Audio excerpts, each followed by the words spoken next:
لها 30% النحله باش يولي العسل اللي يهضر عليه القران.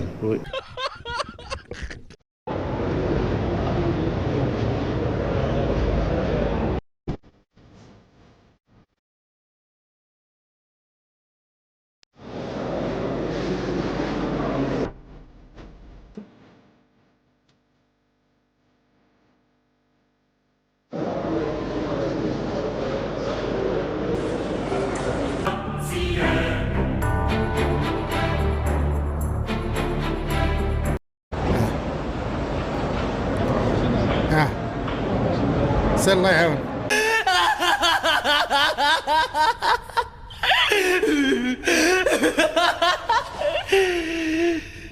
يجي الحرس وغادي يهزوا هذيك الحقيبه المضاده للرصاص.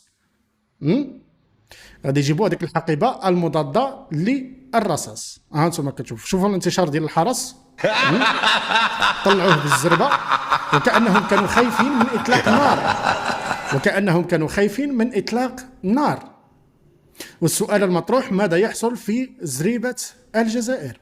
هنا تبون غادي يحاول يدارك الموقف، لكن المشهد تم توثيقه. أنتم كتشوفوها، المشهد تم توثيقه.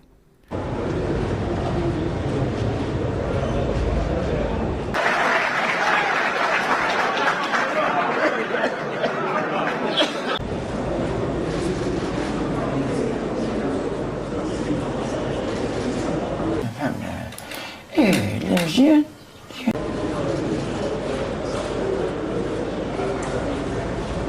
يستقبل السيد الرئيس رئيس جمهورية موزمبيق الذي حل ببلادنا أمس للمشاركة في فعالية معرض التجارة البينية الإفريقية. تاع سبتمبر يخلوا لها 30% النحله